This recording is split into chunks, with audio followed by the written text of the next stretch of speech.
Jim Barron is here from the Pawtucket Times. He's written some pretty good columns lately.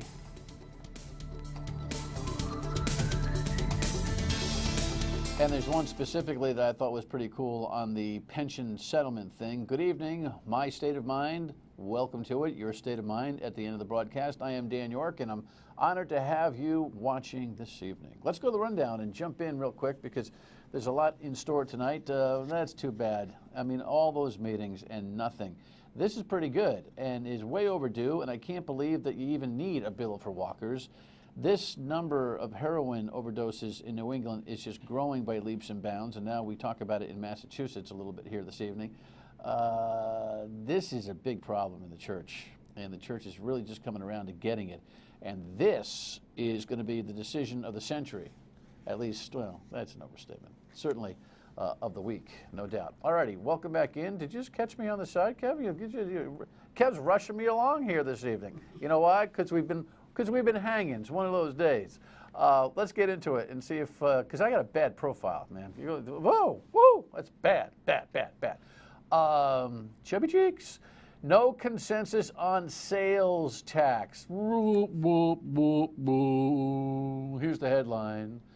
No recommendation from the sales tax panel. Another farce at the General Assembly. They put all this together because of all the noises being made about the reduction of the sales tax. You know, Mike Stenhouse from the Rhode Island Center for Prosperity and Freedom has been the guy and the group that has been really getting after this, taking our 7% sales tax down to 0. Mike was on a program recently, and we actually have some stuff in the can, so to speak, for a future show where he describes a little bit of the dynamic of the 0% sales tax.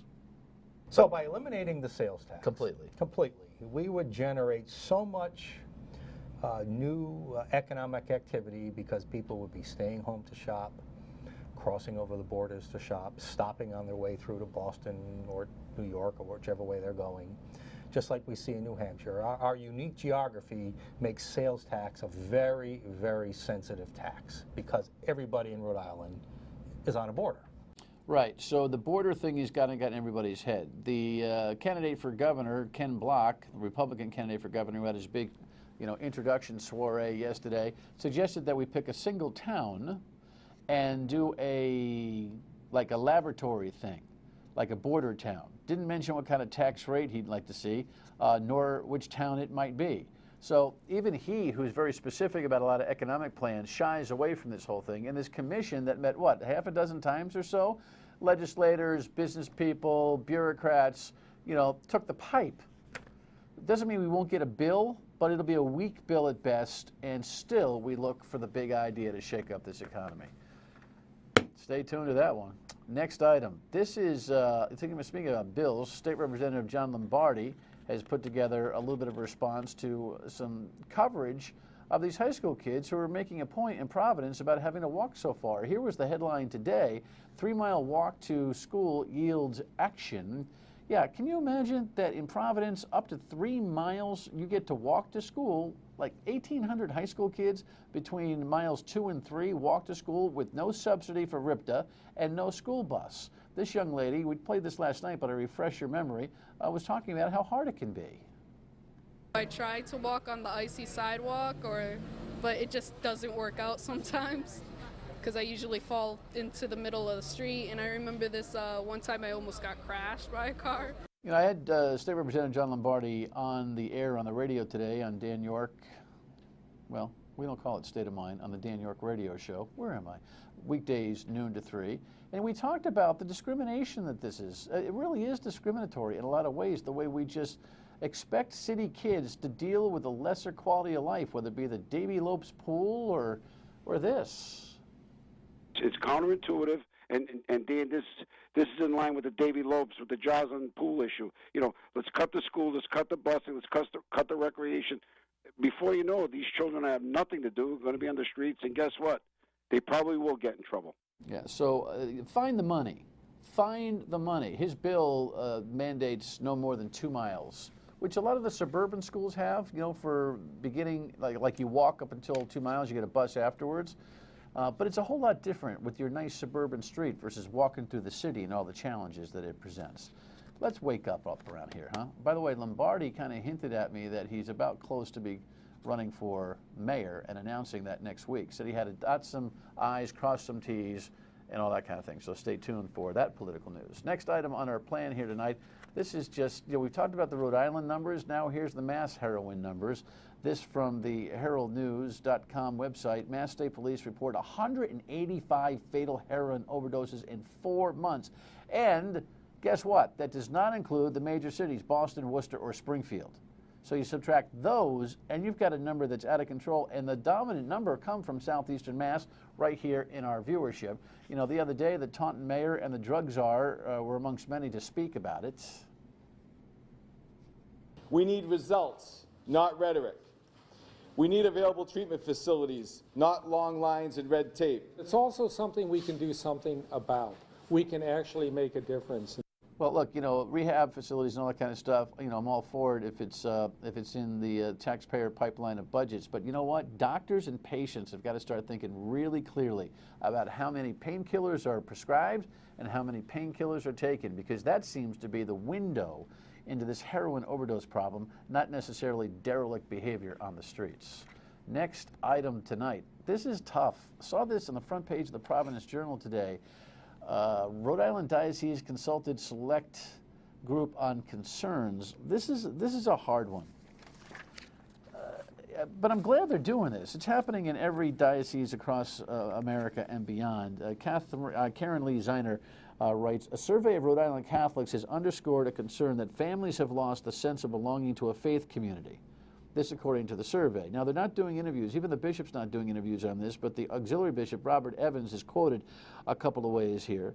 And he says that amongst the significant findings was a concern that families have lost the sense of belonging to a faith community, that a spirituality unique to the family is absent from too many families, and that not enough families are familiar with the church's prayers, customs, and traditions that should permeate family life. Well, ditto.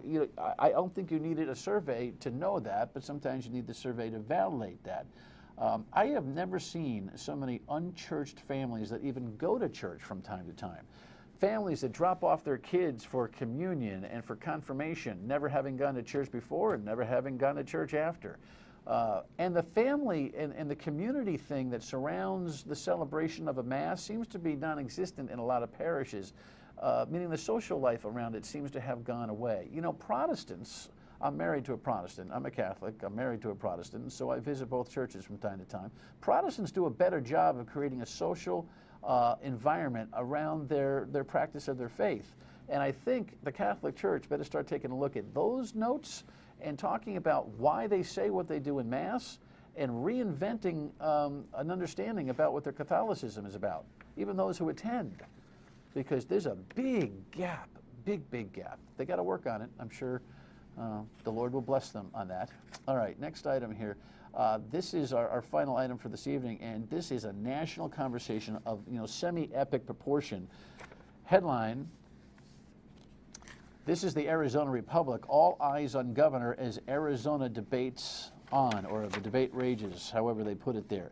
This is about a law that the legislature in Arizona passed that protects businesses from being sued for not providing product and service to people because they are gay based on the store or business owner's religious convictions. Okay? Now, before you say, oh my gosh, can't do that anymore, think about it in a sophisticated way, and I know you can, I know you will. Here are two people from the street, from a Fox News story in Arizona that aren't thinking very sophisticatedly on either side of the argument. Had literally not one store say no to us. So I think that there's a real groundswell, there's some outrage, there's some confusion, and there's a general feeling of why is this happening in Arizona at a time when our economy's in the ditch, our schools are broken, our health care is in trouble, and we're messing around with something that appears to be very hateful and discriminatory in its nature. I mean, this is the land of the free, so why wouldn't we be able to do what we want to do individually? So, for example, if you had a business and people came in and they were, let's say, gay, and that wasn't part of your belief system, it would be okay for you to say, I don't really want to do business with you. Of course. Yeah. It's your business. You get to decide. See, you know what? Both those arguments are just so base. First of all, the discrimination thing is not, like it was in the civil rights movement necessarily. And the idea that a business can just say, yeah, I don't feel like doing business with you is not so easy either. It seems to me they should have written this legislation right down to products and services around weddings, because it's the nuptials that are really at the core of this religious foundational stuff. It's not like you're going to say no to somebody who's asking for a cup of coffee because they're gay. That's ridiculously discriminatory. It's not like you're not going to change their tire or sell them, some good or service off the shelf. But when it comes to having to put a wedding cake together with two people who happen to be gay, and this is a very, very difficult thing, and you want to put some plastic thing that has them kissing, and this is against your moral foundation, that's where this thing becomes at least an interesting debate. And the Arizona governor is going to have a very, very difficult time with this one. My guess is that she will roll with the national momentum. Well, I think we're going to do a show on this because I want to hear all sides of the aisle. All right. Speaking of perspective, Jim Barron has some good stuff on pensions and politics and a whole lot more. Stay with us.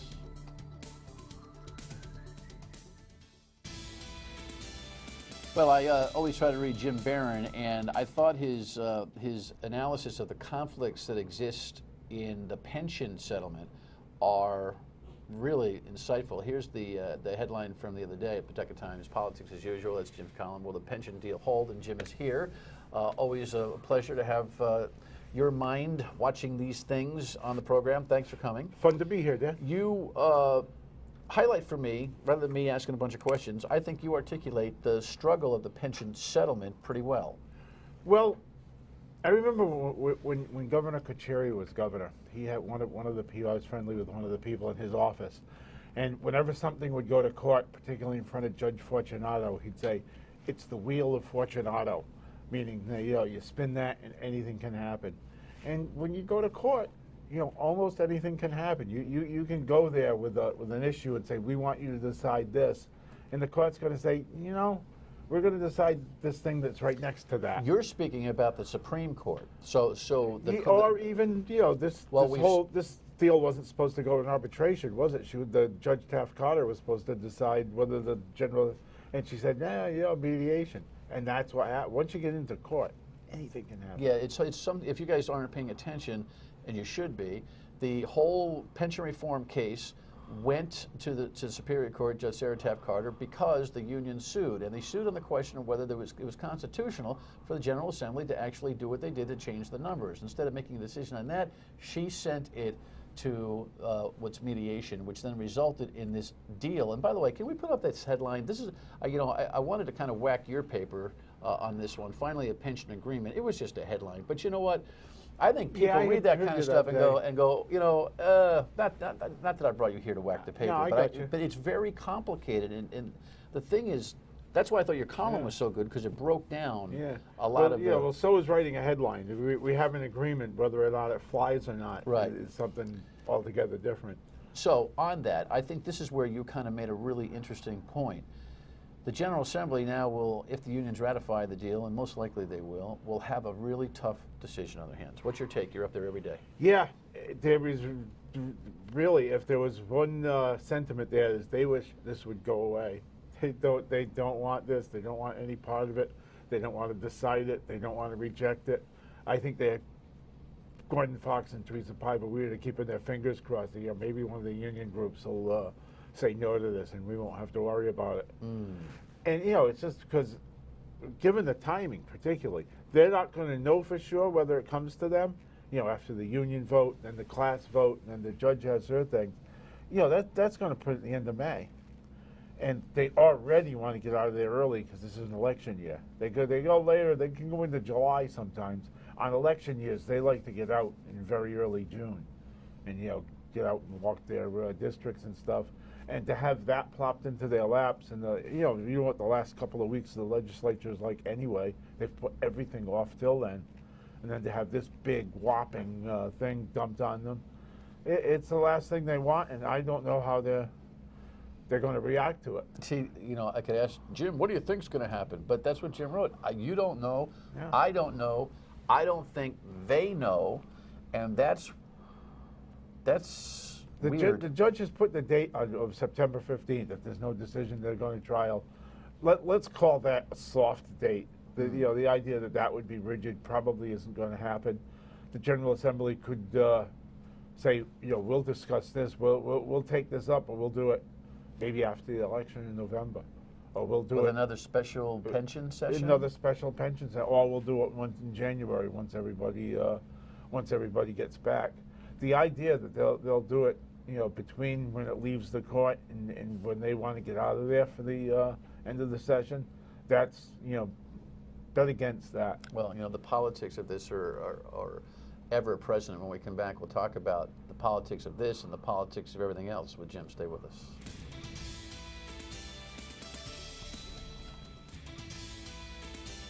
Rhode Island is in the National Hall of Shame. For me, for the So I asked Ken Block about that during his press conference yesterday. Look, I don't want to necessarily pick on Ken Block because he. Come on back to me, Ken. Thank you, brother. For the most part, Jim, I thought Ken Block's presentation was the most specific on the issues that I have seen from any of the candidates at this point. Yeah, he was downright detailed, and he was, the Hall of Shame thing. I think whoever wrote that speech, I think is probably particularly proud of their rhetorical flourish. But whether or not it's going to, exactly, sell the soup or not, I don't know. Well, I think you've put it perfectly, and I think sometimes the consultants think they need to score more creative points and actually think about the big picture. I think a general election, never mind the primary, will react very negatively to that. I think the polls show that everyone knows that we need to turn this baby around, but calling the place a Hall of Shame and not being specific to leaders or this or that, I think is suicide politically. Well, everybody's been trying to tell particularly Republicans, that you can't always be negative. You've got to be positive. You can't just be against something. You've got to be for something, and that's important. Having that positive message. I'm for this. I want this, this, and this. To say, we're in the Hall of Shame, that's, you're almost giving up there. Yeah. I agree, but he did lay out some interesting proposals. Which do you think is the most salient right now, or as a composite? Do you think he's got a plan that can sell?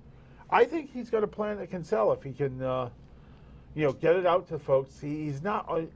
He's an engineer and an entrepreneur. He's not the best salesman in the world. Because I talked to him about that afterwards. He went through that whole thing, which is, the equivalent of the, bunting and balloons announcement speech. Right. He wasn't interrupted for applause once. He kind of ran through it all, and he might have stepped on some of those things, but he had some of those call and response things. Do we want this? And everybody was supposed to say no. Right. And you could have heard a pin drop in the place. Right. It wasn't that well choreographed, but a lot of city chairmen and business types, and it's kind of a different flavor. Where do you see him and Fung in this primary? You just got finished with an editorial meeting with Alan Fung. What was he talking about? He's talking about creating jobs and expanding his plan for Cranston for the whole state. He wants, he's psyched about being up for the challenge. And I think, he has kind of more of the vision and the oomph and the vision, I guess. And Ken Block has more of the nuts and bolts. If you could get a combination of the two, you might have a heck of a candidate. I like Block's answer on jobs, though, yesterday. He said, any politician tells you that creating jobs is, I'm paraphrasing, more or less full of it. You create the jobs that you hire in your office, but you create an environment, and entrepreneurs create jobs. I thought that was pretty solid, because it's true. And, and politicians do that all the time. Some guy starts a business, puts everything on the line, and he says, hey, look at all those jobs I created. Let's go back to the Gina Raimondo pension dynamic here. This settlement thing weaves right into her campaign, doesn't it, in a big way? So I'm not positive how much she gets out of this. She probably gets them to stop talking about it, at least for a little bit. But this isn't going to win any union people back to her for the Democratic primary. Right. So does she take a risk in looking like she's coming off a hard-fought, principled victory in 2011 that she led from a bully pulpit?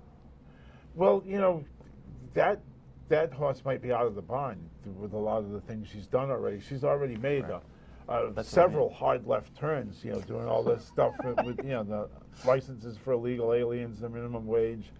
She's put it all into the left side of the... Do you think this Pell character is actually somebody who's going to get some traction? I'm not seeing a whole lot of that. He can be a spoiler. I think that's where he tops out. Seems to me, though, he takes some Angel Tavares, He right? can make Gina Raimondo the Democratic nominee for governor. Isn't that the irony, that the actual supporters of Clay Pell are the ones that don't Right, want to see who don't Raimondo want- elected? Yeah, they're looking for, and what they're doing is killing the other alternative, which is Angel Tavares. All right. He's going to take away his money. They're going to take away some of his votes. They're siphoning all of that away. It's going to be a continued fluid process. No guesses at this point, huh? Too early for both of us? Yeah, no. I mean, anybody who tries to say they're going to know what's going to happen in September is a fool. All right. I hope you come back a lot during the season, though, because Well, I love your hope you ask. perspective. Make sure you read it in Pawtucket Times when Soccer Call, Jim Barron and his opinions. Thanks, Dan. Must read. When we come back, your state of mind. Stay with us. I love having Jim Barron on. He is witty, he is funny, and he's on the mark a lot of the time, most of the time. Your state of mind, you can react to what Jim had to say or anything that I had to say or whatever you want to say at 228-1886. State of mind at myritv.com. Just send me an email or Facebook or tweet at me, and we're all set here. Here's a voicemail from a gentleman reacting to the terrible story of George Holland Jr. And the battle over his remains, if you can believe it. I'm calling you in reference to that case you had on 214, the aunt that can't bury her nephew. There's a bill going in front of the Senate that the custodian parent or the custodian person can bury the child without interference. Well, we'll have to take a look into that, Mike. Gina Bly, a sister on the other side of the argument in that family squabble, asked for some time and will be here tomorrow on My State of Mind.